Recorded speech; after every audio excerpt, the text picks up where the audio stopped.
నమస్తే, welcome to I dream social spotlight with కవిత.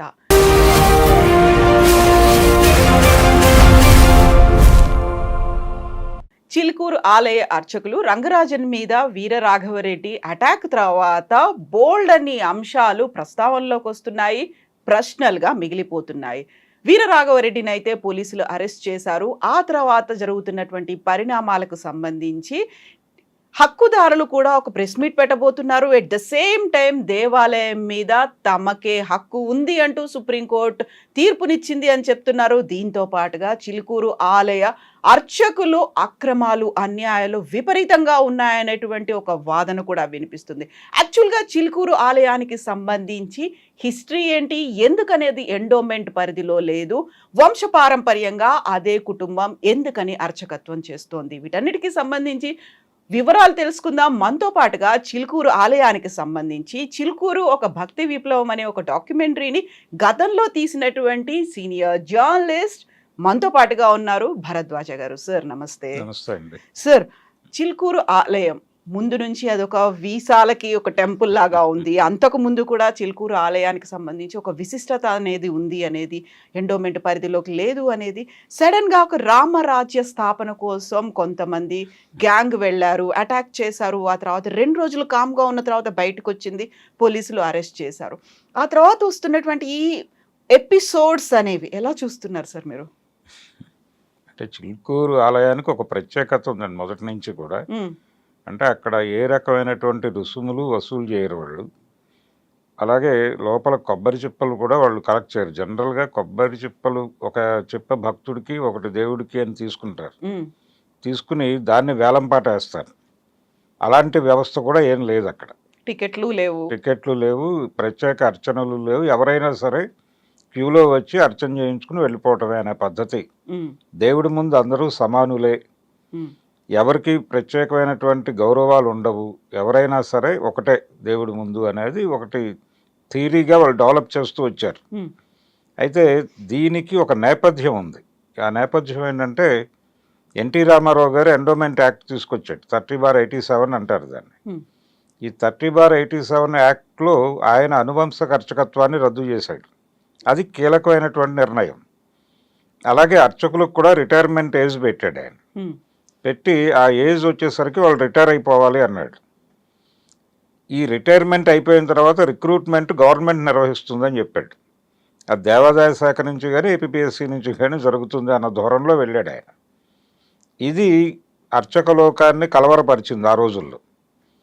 అనువంశక అర్చకత్వం లేకుండా మిరాసీదారులు ఈ వ్యవస్థలన్నీ రద్దు చేసుకుంటూ వెళ్ళిపోతున్నాడు ఈయన, ఏమిటి పరిస్థితి అని.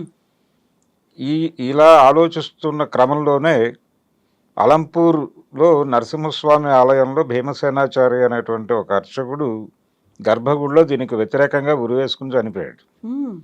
అది ఆ రోజుల్లో బాగా సెన్సేషన్ క్రియేట్ చేసింది. అర్చకలోకం మొత్తం కూడా ఎన్టీ రామారావు గారి నిర్ణయాల పట్ల తీవ్రమైనటువంటి వ్యతిరేకత తెలియజేశారు. ఈ టైంలోనే ఇక్కడ ఉస్మానియాలో రిజిస్ట్రార్గా పనిచేస్తున్నటువంటి సౌందరరాజన్ గారు, ఆయన తండ్రి గారు అక్కడ అర్చక స్థానంలో ఉన్నారు చిలుకూరులో. ఈ చిలుకూరు ఆలయం ప్రారంభించింది వీళ్ళు కాదు. ఇది గుణాల వంశానికి చెందినటువంటి వెంకటరెడ్డి గారు ఏదో ఆయన పేరు.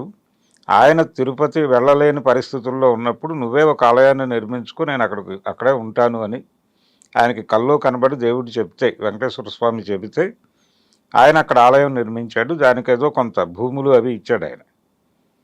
ఈ భూములు అవి పెట్టుకుని అక్కడ అర్చన చేయాలి అని ఈ వైష్ణవ స్వాముల్ని తీసుకొచ్చారు వీళ్ళు. తీసుకొచ్చి అక్కడ పెట్టారు. అంతవరకే వీళ్ళ బాధ్యత. ఆలయ నిర్మాతలు వీళ్ళు కాదు, వీళ్ళు కేవలం ఉద్యోగస్తులుగా మాత్రమే అక్కడికి వచ్చారు. ఆ తర్వాత ఆయన పిల్లలు చాలా పెద్ద స్థానాల్లోకి వెళ్ళారు. సౌందరరాజన్ గారేమో ఇక్కడ రిజిస్ట్రార్గా వెళ్ళారు. తర్వాత ఆయన పెద్ద కుమారుడు గోపాలకృష్ణ గారు హిందుస్థాన్ లేబర్లో చాలా పెద్ద పొజిషన్లో ఉండేవాడు ఆయన. అలాంటి కండిషన్లో ఎప్పుడైతే రామారావు గారు ఎండోమెంట్ యాక్ట్ తీసుకొచ్చాడో వీళ్ళు వెంటనే ఉద్యోగాలకు రిజైన్ చేసి మరీ వచ్చేసారు ఇక్కడికి. వచ్చి ఆలయ పరిరక్షణోద్యమం అనేది ఒకటి ప్రారంభించారు వీళ్ళు. ప్రారంభించి ఈ టెంపుల్ ప్రొటెక్షన్ మూమెంట్కి ఈ భావజాలాన్ని ప్రచారం చేయటం కోసం వాక్ అని ఒక పత్రిక ప్రారంభించారు. ఆ పత్రిక ద్వారా వచ్చే ఆదాయమే మా ఆదాయం తప్ప మాకు ఇతరేతర ఆదాయాలు ఏవీ లేవు అని వాళ్ళు రెగ్యులర్గా చెప్తూ ఉంటారు. ఈ ఎండోమెంట్ యాక్ట్ పరిధిలోకి వెడితే ఇవన్నీ అనుసరించాల్సి వస్తుంది, రామారావు గారి చట్టంలో ఉన్నవన్నీ. అంటే అనువంశ అర్చకత్వం ఉండదు, అలాగే ఇవన్నీ కూడా రద్దయిపోతాయి. రిటైర్మెంట్ ఏజ్లో రిటైర్ అయిపోవాలి, అప్పటికే ఆయన వయసు దాటిపోయారు. కాబట్టి వీళ్ళు టెంపుల్ నుంచి అనివార్యంగా బయటకు వెళ్లాల్సిన పరిస్థితి ఉంది అప్పుడు. అందుకని వీళ్ళందరూ వచ్చి ఏం నిర్ణయం చేశారంటే దేవుడికి ఆదాయం లేకపోతే దేవాదాయ శాఖ ఏం పని అని హుండీ బయటపడేశారు. ముందు హుండీ బయటపడేయటంతో పాటు లోపల ఏ రకమైనటువంటి ఆర్థిక లావాదేవీలు జరగకుండా చూసుకున్నారు. టికెట్ సిస్టమ్ లేదు, ఎవరైనా సరే అంటే ప్రత్యేక దర్శనాలు లేవు, ఎవరైనా క్యూలో వచ్చి దర్శించుకుని వెళ్ళిపోవటమే. విఐపి అనే కాన్సెప్ట్ లేదు. అలాగే పార్కింగ్ ఇవన్నీ కూడా మేము డబ్బులు తీసుకోమని చెప్పేవారు మొదట్లో, ఇప్పుడు పార్కింగ్ వసూలు చేస్తున్నారని చెప్తున్నారు. ఈ క్రమంలో అసలు ఆలయానికి సంబంధించి ఏ రకమైనటువంటి ఇది లేదు. ఆ భూమి ఏదైతే ఆయన ఇచ్చాడో ఆ భూమి మీద వస్తున్నటువంటిదే మేము భోజనం చేసి ఇక్కడ ఉంటున్నాం. అలాగే మేము గతంలో ఉద్యోగాలు చేసినప్పుడు సంపాదించినటువంటి డబ్బులు ఆ బ్యాకప్ పెట్టుకుని ఉంటున్నాం ఇక్కడ అని చెప్పేవాడు ఆయన, సౌందరరాజన్ గారు. ఈ క్రమంలోనే వాళ్ళు రామారావు గారి యాక్ట్కి వ్యతిరేకంగా కోర్టులను ఆశ్రయించారు. ఇది మాత్రమే కాదు, అర్చక సంఘాల వాళ్ళు కూడా దీనికి వ్యతిరేకంగా కోర్టుకు వెళ్ళారు. ఈ కోర్టులు వైఎస్ రాజశేఖర రెడ్డి గారి టైంలో గవర్నమెంట్ పార్టిసిపేట్ చేయకపోవడం వలన వీళ్ళకి అనుకూలమైన జడ్జిమెంట్ వచ్చింది సుప్రీంకోర్టులో. సుప్రీంకోర్టు వరకు వీళ్ళు ఫైట్ చేశారు ఈ యాక్ట్కి వ్యతిరేకంగా. చంద్రబాబు నాయుడు గారి టైంలో కూడా వీళ్ళకి అనుకూలంగా విన్నాడు, కానీ ఆయన నిర్ణయం తీసుకోలేదు. రాజశేఖర రెడ్డి గారు ఎన్నికల ప్రచారమే అక్కడి నుంచి ప్రారంభించారు, చిలుకూరు నుంచి. ఆ సందర్భంగా ఆయన చెప్పాడు, ఒకవేళ నేను గెలిచి ముఖ్యమంత్రిని అయితే అప్పుడు మీకు అనుకూలమైనటువంటి నిర్ణయం వచ్చేలాగా వ్యవహరిస్తాను అన్నాడు. అలాగే చేశాడు ఆయన. అందుకని ఆయనకు సన్మానం కూడా చేశారు అర్చక సంఘాల వాళ్ళు. ఇది క్రమం. ఈ క్రమం అంతా అయిపోయింది, అంటే ఆ ఫైట్ అయిపోయింది, దాని తాలూకా ఫలితాలు వచ్చేసినాయి, అందరూ రిలాక్స్ అయిపోయినటువంటి సందర్భం నడుస్తోంది ఇప్పుడు. కానీ ఇప్పటికీ రకరకాల కేసులు ఉన్నాయి ఆ ఆలయానికి సంబంధించి. ఈ ఎండోమెంట్ యాక్టు, గవర్నమెంట్తో గొడవలు, వీటితో పాటు ధర్మకర్తలతో కూడా వీళ్ళకి ఘర్షణ ఉంది. వాళ్ళు అప్పుడప్పుడు మీడియా ముందుకు వచ్చి మాట్లాడుతూనే ఉన్నారు. ఇంతకు ముందు కూడా ఇంటర్వ్యూలు ఇచ్చారు ఆ వంశానికి చెందిన వాళ్ళు. అంటే మా పూర్వీకులు ఇచ్చారు, అది ఇప్పుడు అసలు మాకే సంబంధం లేదు ఆ గుడితో అన్నట్టుగా వ్యవహరిస్తున్నారు. సర్వం సహా మాదే అన్నట్టుగా వ్యవహరిస్తున్నారు సౌందరరాజన్ గారు, గోపాలకృష్ణ గారు వెళ్ళిపోయినట్టున్నారు. సౌందరరాజన్ గారు ఉన్నారు, ఆయన కుమారుడు రంగరాజన్. ఈ రంగరాజన్ అలాగే సౌందరరాజన్ వీళ్ళందరూ కూడా ఇక్కడికి వచ్చిన తర్వాత ఇది మాదే అన్నట్టుగా వ్యవహరిస్తున్నారు. మాకేమీ చెప్పడం లేదు, మా ప్రమేయం ఉందని కూడా వాళ్ళు అనుకోవడం లేదు. కాబట్టి మా కంట్రోల్ ఉండాలి కదా దీని మీద, ధర్మకర్తలుగా మేం కదా ఇచ్చింది, మీరు ఉద్యోగులుగా వచ్చారు ఇక్కడికి, మీరు అంతవరకే ఉండండి, అంతకు మించి వెళ్తున్నారు అన్న పద్ధతిలో ఇప్పుడు వాళ్ళ మీద ఒక రకంగా వాళ్ళని వేకేట్ చేయమనే పద్ధతిలో వీళ్ళు కూడా లీగల్గా ప్రొసీడ్ అయ్యారు. వాళ్ళు కంటెస్ట్ చేస్తున్నారు, అది నడుస్తోంది ఆ ఫైట్. దానికి సంబంధించి ఇప్పుడు ఏదో ప్రెస్ మీట్ పెట్టి ప్రపంచం దృష్టికి తీసుకొచ్చే ప్రయత్నం చేస్తున్నట్టున్నారు వీళ్ళు. అయితే దీనికి సంబంధించి ఈ దేవాదాయ శాఖతో వీళ్ళు జరిపిన యుద్ధం అనే సందర్భంగా ఈ చిలుకూరు అనేది బాగా ఫోకస్లో, అంటే ప్రపంచం దృష్టికి వచ్చింది. అది అందరూ చిలుకూరు వైపు చూడటం మొదలుపెట్టారు. ఈ లోపల దానికి ఒక వేరే క్రేజ్ వచ్చింది. అక్కడికి వెళ్ళి అదే టైంలో కరెక్ట్గా అంటే 90ల నుంచి మనకి లిబరలైజేషన్ వచ్చిన తర్వాత అమెరికా వెళ్ళటం ఎక్కువైంది. ఈ అమెరికా వెళ్ళే వాళ్ళందరూ కూడా ఆ టెంపుల్కి వెళ్ళి అక్కడ అంటే వీసా అప్లికేషన్ అక్కడ పెట్టి దండం పెట్టుకుంటే అది వర్కౌట్ అవుతుంది అన్నటువంటి ఒక అభిప్రాయం స్థిరపడింది. అలా వీసా గార్డ్గా ఆయనకు ఒక పాపులారిటీ వచ్చింది లిబరలైజేషన్ టైంలో. 90 దశకం ప్రారంభం నుంచి మొదలైనటువంటి కొత్త క్రేజ్తో ఆ టెంపుల్కి ఇంకొంచెం పెరిగింది. 95 ఆ ప్రాంతాల్లో ఆయన వెళ్ళిపోయాడు, రామారావు గారు చనిపోయాడు. ఆయన చనిపోవటం తర్వాత పెద్దగా దాని గురించి అంత సీరియస్గా గవర్నమెంట్ వైపు నుంచి కూడా పట్టించుకోకపోవడం, ఈ క్రమం అంతా కలిసి ఈ వీసా క్రేజ్ ఏర్పడటంతో భక్తులు విపరీతంగా వెళ్ళటం మొదలుపెట్టారు అక్కడికి. ఈ రద్దీ పెరిగిన తర్వాత రకరకాల వ్యాపారాలు మొదలైనాయి అక్కడ. ఈ వ్యాపారాలు వ్యవహారాలు వీటన్నిటిలోనూ వీళ్ళు భాగస్వామ్యం పొందుతున్నారు అనేది కూడా ఒక ఆరోపణ ఉంది వాళ్ళ మీద. ఈ ఆలయానికి ఎవరైతే భూములు ఇచ్చారో ఆ గుణాల వంశానికి చెందినటువంటి వాళ్ళు ఇది మాది కదా అన్న పద్ధతిలో వాళ్ళు వస్తున్నారు. కానీ అసలు ఈ ఆలయాన్ని కాపాడింది అప్పటి నుంచి దీన్ని పోషిస్తోంది, దీన్ని బతికించుకుంటోంది మేము కాబట్టి ఇది మాదే అన్న పద్ధతిలో వాళ్ళు ఓపెన్గానే ఫైట్ చేయడానికి సిద్ధపడుతున్నారు. ఇప్పుడు సౌందరరాజన్ గారు వాళ్ళు మీరు ఎంతవరకు ఉండాలో అంతవరకే ఉండండి, దైవానికి మేము సేవకులుగా ఉన్నాం ఇక్కడ, అందుకని మీరు మీ పద్ధతిలో వ్యవహరించండి అని చెప్తున్నారు వాళ్ళు. ఇప్పుడు ఈ ఫైట్ కొత్త రూపం తీసుకుంది. ఇది మొన్న దాడి జరిగింది శ్రీరామరాజ్యం అనే పేరుతో వీరరాఘవరెడ్డి అనే ఒక ఆర్మీ అంటే రామరాజ్యంలో సభ్యత్వం అంటలేదు ఆయన, పౌరసత్వం అంటున్నాడు. రామరాజ్యంలో పౌరసత్వం తీసుకోండి, అలాగే రామరాజ్య స్థాపన కోసం ఇక్ష్వాకు వంశస్థులు మీ టెంపుల్కి వస్తున్న వాళ్ళల్లో గోత్రాలన్నీ తెలుసుకుని మీరు ఒక రికార్డు మెయింటైన్ చేయండి. అందులో ఈ ఇక్ష్వాకు వంశానికి చెందిన వాళ్ళకి నాయకత్వం వహించి ఒక సైన్యాన్ని నిర్మించండి. అంటే ప్రతి ఆలయము కూడా ఒక సైనిక శిక్షణాలయంగా మారాలని చెప్తున్నాడు ఆయన. చెప్పి ఆ బాధ్యతను వీళ్ళు తీసుకోవాలని చెప్తున్నారు, అర్చకులు తీసుకోవాలి అని. తీసుకుని ప్రతి ఆలయం నుంచి కొంతమంది సైన్యాన్ని ఇవ్వమని చెబుతూ పక్క మతాల్లో అది జరుగుతోందని చెప్తున్నాడు ఆయన. అంటే ప్రతి మసీదులోనూ వాళ్ళు సైనికులను తయారు చేస్తున్నారని ఓపెన్గా మాట్లాడాడు ఆయన. ఇదొక ప్రమాదకరమైన ధోరణి. అంటే ఇంతకుముందు మీరు అదే మాట్లాడారు కదా అంటాడు ఆయన. దీనికి డబ్బులు ఎక్కడి నుంచి? మీరు మీ టెంపుల్కి వచ్చేటువంటి బిజినెస్ పీపుల్ దగ్గర నుంచి డబ్బులు కలెక్ట్ చేసి సైన్యాన్ని పోషించడానికి వినియోగించండి అని కూడా అందరూ అర్చకుల్ని కలుస్తున్నాడు అతను.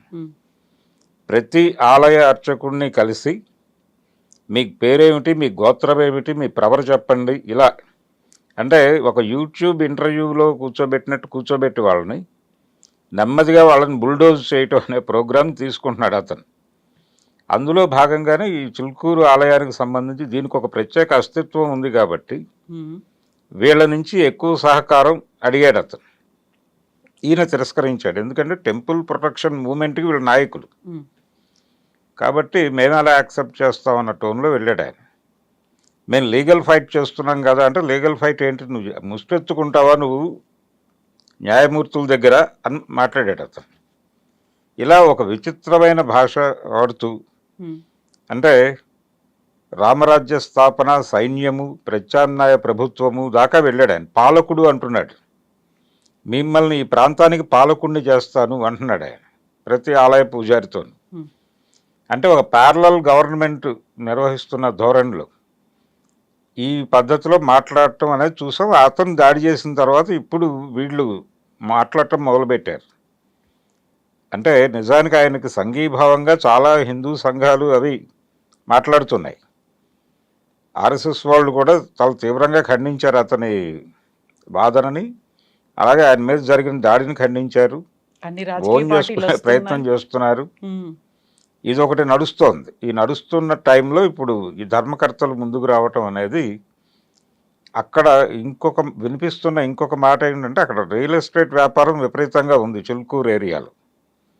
ఈ రియల్ ఎస్టేట్ వివాదాల్లో భాగంగానే ఈయన మీద దాడి జరిగింది అనే ఒక ప్రచారం కూడా ఉంది.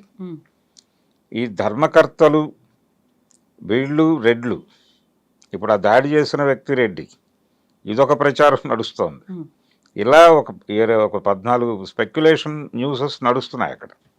ఇదొక గందరగోళం. ఈ గందరగోళం మధ్య ఇప్పుడు వాళ్ళు ప్రెస్ మీట్ పెట్టి వివరించటం, ఈ టెంపుల్ మాది అని చెప్పడం. ఇప్పుడు రంగరాజన్ గారు అక్కడ ఉండాలా వద్దా అనేది డిసైడ్ చేస్తామన్న పద్ధతులు ఎవరు తీసుకుంటారు. మొత్తం అక్కడ వ్యవహారాలన్నీ వాళ్ళ పేరుతోనే నడుస్తున్నాయి. వాళ్ళకి అక్కడ ఇల్లు ఉంది, వాళ్ళ నివాసం అక్కడే ఉంటున్నారు. మొదట్లో అక్కడ ఉండేవాళ్ళు కాదు, వాళ్ళు నల్లకుంటలో ఉండేవాళ్ళు. ఇప్పుడు టోటల్గా అందరూ అక్కడే ఉంటున్నారు, ఫ్యామిలీ అంతా. అందరి కాన్సన్ట్రేషన్ అక్కడే ఉంది. పైగా వాళ్ళు అనువంశక అర్చకత్వం పద్ధతిలోనే పెడుతున్నారు. ఎన్టీ రామారావు గారు రద్దు చేసినప్పటికీ ఇది దేవాదాయ పరిధిలో లేదు కాబట్టి. రెండోది, ఆయన అనుకున్నటువంటి నిర్ణయాలన్నీ అమలు కాలేదు. ఆ తర్వాత వచ్చినటువంటి ప్రభుత్వాలు ఏవి కూడా దాన్ని కొనసాగించలేదు. ఆయన ఒరిజినల్గా అనుకున్నది ఏంటంటే, అర్చకులకు రిటైర్మెంట్ ఏజ్ పెట్టి వాళ్ళని తప్పించి రిజర్వేషన్ పద్ధతి కూడా టెంపుల్స్లో అమలు చేయాలి అనే ఆలోచన చేశాడు ఆయన. అన్ని కులాల వాళ్ళకి వేదం నేర్పించాలి, మంత్రాలు నేర్పించాలి, దానికోసం ఒక వేదిక్ యూనివర్సిటీ పెట్టాలి అని కూడా అనుకున్నాడు. అనుకుని ఇప్పుడు పులిచింతల ప్రాజెక్టు కట్టిన ఏరియాలో కృష్ణానది ఒడ్డున దాన్ని నిర్మించాలి అని కూడా ఆ రోజుల్లో ఆయన ఒక నిర్ణయం తీసుకుని ప్రకటించాడు. ఇవేవీ కార్యరూపం దాల్చలేదు. ఆ కొండల మీద చాలా కాలం రామారావు గారు వేసినటువంటి అది ఉండేది, శిలాఫలకం ఉండేది, కానీ ఎవరు దాన్ని పట్టించుకునేవాళ్ళు కాదు. దాని ముందు నుంచి చాలామంది నడుచుకుంటూ వెళ్ళిపోయేవాళ్ళు, ఎవరు దాన్ని చూసేవాళ్ళు కాదు. వేదిక్ యూనివర్సిటీ అక్కడ పెట్టాలనుకున్నాడు ఆయన. అది అవ్వలేదు, ఏ కార్యక్రమం ముందుకు నడవలేదు. నిజానికి రిజర్వేషన్ పద్ధతి అమలు చేయాలి, అన్ని కులాల వాళ్ళకి అర్చకత్వంలోకి తీసుకురావాలి, ఇలాంటి నిర్ణయాల పట్ల చాలా తీవ్రమైన వ్యతిరేకత వ్యక్తమైంది బ్రాహ్మణ దీని నుంచి, సమాజం నుంచి. ఆయన మీద ఆల్రెడీ ఒక ఇంప్రెషన్ ఉంది. ఆయన సినిమా ఇండస్ట్రీలో ఉన్నప్పుడే యాంటీ బ్రాహ్మణ్ అనేటువంటి ఒక అభిప్రాయం ఉండేది. ఈయన రాజకీయాల్లోకి వచ్చిన తర్వాత ఈయన నిర్ణయాలన్నీ కూడా ఆయన భావజాలం ప్రకారమే నడుస్తున్నాయి అనే అభిప్రాయం ఉండేది వీళ్ళకి. అది నిజమని చెప్పి ఆయన ఆచరణలో ప్రూవ్ చేసుకుంటూ వచ్చాడు. ఇది ఒక గొడవ. అంటే ఆయన మీద రకరకాల ఇన్ఫ్లుయెన్సెస్ ఉన్నాయి. ఎన్టీఆర్ మీద త్రిపురనేని వారి ప్రభావం ఉంది, పెరియార్ రామస్వామి గారి ప్రభావం ఉంది. ఆయన మెడ్రాస్లో ఏ ఫంక్షన్ జరిగినా ఎంజీఆర్ ఈయన గనక వేదిక మీద ఉంటే ఆయన ఒక మాట అనేవాడు రెగ్యులర్గా, ఎంజీఆర్ మీకు ఒక రామస్వామి ఉన్నాడు, మాకు ఒక రామస్వామి ఉన్నాడు అని చెప్పేవాడు. అంటే మీకు పెరియార్ రామస్వామి ఉన్నాడు, మాకు త్రిపురనేని రామస్వామి ఉన్నాడు అనేది ఆయన కాంటెక్స్ట్. అలా ఆయనకు ఒక ప్రత్యేకమైనటువంటి ఇది ఉంది. ఆ రోజుల్లో సినిమా ఇండస్ట్రీలో ఉన్నవాళ్ళు విపరీతంగా చదివేవాళ్ళు. ఎన్టీ రామారావు గారు చార్వాక అనే పత్రిక కూడా చదివాడు రెగ్యులర్గా. అది మోదుకూరు జాన్సన్ గారు రాశాడు ఒక చోట. నేను ఆశ్చర్యపోయాను, ఆయన చార్వాక చదువుతాడు అని తెలుసుకుని అని. అలా ఉండేది. అలా మొదలైనటువంటి చిలుకూరు గొడవ, అంటే ఎన్టీఆర్ వలన మొదలైనటువంటి గొడవ ఇది. ఆయన ఎండోమెంట్ యాక్ట్ తీసుకురావడం, 30/87కి వ్యతిరేకంగా జరిగినటువంటి అర్చక ఉద్యమాల నుంచి ఈ చిలుకూరు అనేది భక్తి విప్లవాన్ని తీసుకొచ్చింది. దీనిలో రకరకాల కాన్సెప్టులు తీసుకొచ్చాడు ఈయన. అంటే దేవుడి ముందు అందరూ సమానమే, ఇలా వదిలిపెట్టేస్తే మేము డబ్బులు కడతాం, దేవుడిని తీసుకొచ్చి మా ఇంట్లోనే కళ్యాణం చేయండి అనే దాకా పెడతారు భక్తులని మాట్లాడేవాడు ఆయన, సౌందరరాజన్ గారు. కాబట్టి దేవుడికి భక్తుడికి ఉండాల్సినటువంటి బంధం ఏమిటి, ఇవన్నీ మాట్లాడేవాడు ఆయన. మాట్లాడటం ద్వారా నెమ్మదిగా దాన్ని ఒక భక్తి విప్లవంగా మార్చే ప్రయత్నం చేశాడు ఆయన. చేసి అందరినీ కూడగట్టాడు, ఒక ఆర్గనైజేషన్ లాగా నడిపాడు ఆయన. ఒక ఉద్యమ కేంద్రంగా నడిచింది అది చిలుకూరు. అందుకని ఇప్పుడు చిలుకూరు టెంపుల్ అనగానే సౌందరరాజన్ లేకపోతే రంగరాజన్ గుర్తొస్తారు తప్ప ఈ గుణాల వంశస్థులు ఎవరూ కూడా గుర్తురాని పరిస్థితి ఉంది. దాంతో ఒక ఐడెంటిటీ క్రైసిస్ కూడా ఉంది వాళ్ళకి. ఈ ఐడెంటిటీ క్రైసిస్తోనే ఇప్పుడు మాట్లాడుతున్నారు వాళ్ళు. ఇప్పుడు దాన్ని వదులుకోవడానికి వీళ్ళు సిద్ధంగా లేరు. కాబట్టి ఇప్పుడు ఫైట్ బిట్వీన్, అంటే వాళ్ళకి వీళ్ళకి మధ్య ఎవరైతే ఆ ఆలయాన్ని నిర్మించారో ఆ వంశానికి వీళ్ళకి, అంటే వీళ్ళకి అసలు ఏ రకమైన రైటు లేదని మాట్లాడుతున్నాడు ఈయన. అంటే వాళ్ళందరూ వెళ్ళిపోయారు, వీళ్ళు ఆ ఇంటి పేరుతో ఉన్నవాళ్లే తప్ప వీళ్ళకి వాస్తవంగా టెంపుల్కి సంబంధించినటువంటి స్పిరిట్ లేదు అనేది ఇంతకు ముందు 2-3 సార్లు రంగరాజన్ గారు మాట్లాడారు. అందుకని ఆయన గట్టి ఫైటే ఇవ్వబోతున్నాడు ఇప్పుడు వాళ్ళకి. ఏం జరుగుతుందో చూడాలండి. సడన్ గా ఇప్పుడు రామరాజ్యం సేన వచ్చి అటాక్ చేసింది. ఆ తర్వాతే అందరూ అటువైపు వెళ్లారు, రంగరాజన్ గారిని పరామర్శించారు. ఇప్పుడు ఈ గుణాల వంశానికి సంబంధించి ఈ మల్లారెడ్డి గారు మాట్లాడడం మొదలు పెట్టిన తర్వాత కంప్లీట్ గా డైవర్ట్ అయిపోయినట్టు కనిపిస్తుంది. ఇంకొక ఎపిసోడ్ మన కళ్ళ ముందు కనిపిస్తోంది సార్. అయితే ఇప్పుడు దాదాపుగా రకరకాల హిందూ సైన్యాలు ఉన్నాయి. వీళ్ళందరూ కూడా రంగరాజన్ గారికి అనుకూలంగానే ఉన్నారు. ఇప్పుడు ఎవరు కూడా రంగరాజన్ని కాదనే పరిస్థితిలో లేరు. అందుకని ప్రధానమైనటువంటి సైన్యం ఆయన వెనకే ఉంది. ఈ యుద్ధంలో రంగరాజన్కే గెలుపు అవకాశాలు కనిపిస్తున్నాయి. కాబట్టి వీళ్ళ వంతు ప్రయత్నం వీళ్ళు చేస్తారు, కానీ ఆయన అంత ఈజీగా వదిలిపెట్టడు. ఈ ఫైట్ నడుస్తుంది ఇలాగే. సో దేవాలయాల పరిరక్షణే కాదు, దేవుడికి కూడా హక్కులున్నాయి. డైటీ రైట్స్ అనేది ఉన్నాయి అంటూ సుప్రీంకోర్టు దాకా వెళ్లారు. అవును. రాష్ట్రపతికి వినతి పత్రాలు కూడా ఇస్తూ వస్తున్నారు. సో దాడులు జరగకుండా, దేవాలయాల ఆక్రమణలు జరగకుండా చూడాలనేటువంటి ఒక ఫైట్ పెద్ద ఎత్తున దేశవ్యాప్తంగా చేస్తున్నారు రంగరాజన్ గారు. అంటే ఆయన చెప్తోంది ఏంటంటే ఆలయము అనేది దేవుడికి అర్చకుడికి సంబంధించిన వ్యవహారం. అక్కడ గుడి కట్టమని చెప్పింది దేవుడు. హ్మ్. కట్టిన వాడు దేవుడు ఆయన ఎంపిక చేసుకున్నాడు అంతవరకే. అంత మాత్రం చేత సర్వం సహా అదే కుటుంబం అంటే కుదరదు. హ్మ్. అంటే తాను అక్కడ వెలియాలి అని ఆయన అనుకున్నాడు కాబట్టి వెలిసాడు. హ్మ్.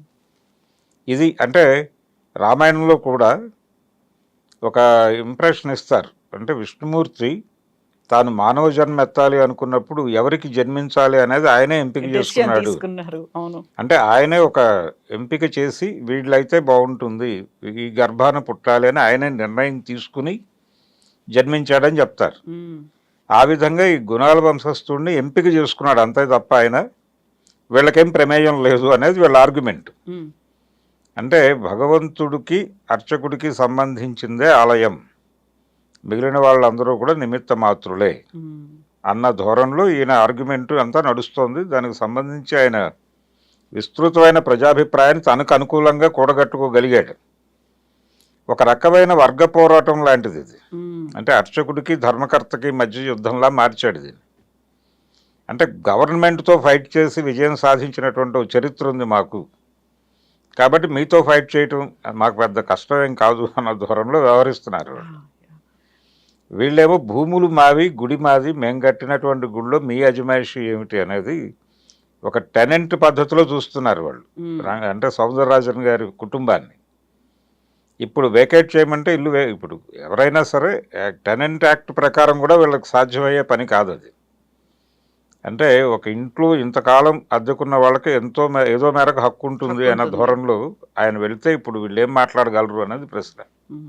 సార్ మీరు ఇప్పుడు ఒక మాట చెప్పారు. గతంలో ఎన్టీఆర్ వేదిక్ యూనివర్సిటీ అనేది పెట్టాలని, అందరికీ అందులో చదువు చెప్పాలి, ఆ తర్వాత అందరూ గుళ్ళల్లో అర్చకులుగా చేయాలి అనేది. ఇదే కాన్సెప్ట్ని గతంలో రంగరాజన్ గారు మునివాహన సేవ అనేది చేశారు. ఒక దళితుని భుజాల మీద ఎత్తుకున్నాడు. ఆ తర్వాత ఆయన్ని కూడా ఒక వేద నేర్పించి ఒక గుళ్ళో ఆయన్ని కూడా అర్చకుడిగా చేశారు. అవును. అంటే ఇదంతా అంటే మేము కూడా ఇదంతా చేస్తాము అని అది వీళ్ళ నాయకత్వంలో జరగాలి. అది వీళ్ళ గొడవ. ఇప్పుడు తిరుమలలో కూడా కొద్ది రోజులు దళిత గోవిందం అనే పేరుతో ఒక కార్యక్రమం నడిచింది. అంటే అది భూమన్ కరుణాకర్ రెడ్డి టైంలో తీసుకొచ్చారు. అది అంతకు ముందు కూడా కొంతమంది మాట్లాడారు. అది అంటే దళితులకు కూడా అవకాశం కల్పించాలి అని మాట్లాడతారు, కానీ ఏ మేరకు ఎక్కడ అవకాశం కల్పించాలి అన్న దగ్గర మళ్ళీ కనిపించని నిబంధనలు అమలు జరుగుతూ ఉంటాయి. ఈ దళిత గోవిందం పేరుతో దళితవాడల్లో ఆలయ నిర్మాణాలు జరిపింది టీటీడీ. అక్కడ అర్చకుడిగా ఎవరు ఉండాలి అన్న దగ్గర మళ్ళీ సమస్య. అక్కడ అర్చకులుగా వీళ్ళని పంపిస్తారు. ఎవరికైతే దళితులకి వీళ్ళు నేర్పుతారో వాళ్ళని పంపిస్తారు తప్ప వీళ్ళు వెళ్ళి అక్కడ అర్చకత్వం చేయడానికి ఇబ్బంది. అందుకని కుల వివక్ష అనేది ఉంది. కాకపోతే అప్పుడప్పుడు ప్రోగ్రెసివ్ మేము అని చెప్పుకోవడం కోసం ఈ సౌందరరాజన్ గారి దళితుడిని భుజాన్ని కూర్చోబెట్టుకోవడం లాంటి కార్యక్రమాలు నడుస్తాయి. అంటే గుర్రం జాషువా గారికి విశ్వనాథ సత్యనారాయణ గారు గండపెండరం తొడిగారు అనేది ఒక ఉదాహరణగా చెప్తారు. సాహిత్య రంగంలో అలాంటివి ఏవి ఉండవు అని. కానీ ఉంటాయి. కానీ కొన్ని సందర్భాల్లో అవతల వాళ్ళ ప్రతిభను గుర్తించి అలాంటివి కూడా జరుగుతాయి. దాన్ని ఉదాహరణగా చూపించి లేవు అనుకోవడం తప్పు. అలాగే సౌందరరాజన్ గారు ఆయన్ని భుజాన్ మీద కూర్చోబెట్టుకున్నాడు కాబట్టి వీళ్ళకి అలాంటివి ఏమి లేవు అనుకోనక్కర్లేదు. ఉంటాయి, కానీ వాళ్ళు ఒక మూమెంట్లోంచి వచ్చిన వాళ్ళు అర్చకులు. పర్టికులర్గా చిలుకూరు అర్చకులు ఏది చేసినా చాలా స్ట్రాటజిక్గా ఉంటుంది. వాళ్ళ స్ట్రాటజీ నుంచి డివియేట్ కారు. అందుకని రామరాజ్యం కోరుకునేటువంటి సౌందరరాజన్ గారి కుమారుడి మీద రామరాజ్యం పేరుతో దాడి జరగటం అనేది ఒక విచిత్రమైనటువంటి ఐరనీ అనే పద్ధతిలో మాట్లాడుతున్నారు అందరూ. అవును. సో ఇప్పుడు వీర రాఘవరెడ్డి కూడా హైకోర్టుకు వెళ్తున్నారు. నా మీద ఉన్నటువంటి కేసును కొట్టేయాలి అనేటువంటి వాదన ఆయన కూడా చేస్తున్నారు. ఒకవేళ ఆయన కనుక బయటికి వస్తే మళ్ళీ ఆయన రివైవ్ చేస్తారా ఈ ఉద్యమాన్ని? మళ్ళీ దేవాలయాల చుట్టూ మళ్ళీ చిలుకూరు దగ్గరికి రావడం అనేది అవుతుందంటారా? అంటే ఆయనకు ఒక ప్రోగ్రాం ఉంది. ఆయన ప్రోగ్రాంలో ఆయన వెళ్తున్నాడు. రామరాజ్య సాధన ఆయన ప్రోగ్రాం. అంటే రామరాజ్య సాధన కోసం ఇప్పుడున్నటువంటి ప్రభుత్వాలని వీటన్నిటిని కూడా పక్కకి నెట్టేసి ఆయన రాజ్యాన్ని స్థాపించేటువంటి ప్రయత్నంతో ఉన్నాడు ఆయన. అందుకని సాయుధ పోరాటం చేయాలి ఈ ప్రభుత్వాలను పక్కకు తొలగించడానికి అన్న ధోరణిలో ఆయన సైన్యాన్ని రూపకల్పన చేస్తున్నాడు. ఇప్పుడు అడవుల్లో నక్సలైట్ పార్టీలు ఎలాగైతే ఈ ప్రభుత్వాలను కూలదోసి ప్రజారాజ్యం తీసుకురావడానికి సైనిక నిర్మాణం జరుపుతున్నాయో, రామరాజ్యం తీసుకురావడానికి నేను కూడా సైనిక నిర్మాణం చేస్తున్నాను అంటున్నాడు ఆయన. అందుకని ప్రభుత్వాలు అంత తేలిగ్గా ఆయన వదిలిపెట్టవు ఇప్పుడు. రెండోది, ఆయనే చెప్పుకున్నట్టుగా నేను కోర్టుల్ని యాచించను అని మాట్లాడాడు ఆయన. మరి ఇప్పుడు బెయిల్ కోసం యాచిస్తాడా అని ప్రశ్నిస్తున్నారు వీళ్ళు. ఏది, ఈ అర్చక సంఘాల వాళ్ళతో పాటు అనేక హిందూ సమూహాలు ఉన్నాయి. ఈ సమూహాలన్నీ ప్రశ్నిస్తున్నాయి అతను, నువ్వు ముష్టెత్తుతావా జడ్జి దగ్గర బెయిల్ కోసం, అందుకని నువ్వు బెయిల్ అడగద్దు, నువ్వు అలా ఉండి ఫైట్ చెయ్యి, నువ్వు కంటెస్ట్ చెయ్యి, అంతే తప్ప బెయిల్ ఎలా అడుగుతావని ఓపెన్గా వాళ్ళు మీడియా ముందుకు వచ్చి మాట్లాడుతున్నారు హిందూ సంఘాల ప్రతినిధులు. అయితే వీరరాఘవరెడ్డి ఆవిర్భావము వీటన్నిటికీ కూడా ఒక నేపథ్యం. ఇప్పుడు అనేక సంఘాలు పుట్టాయి.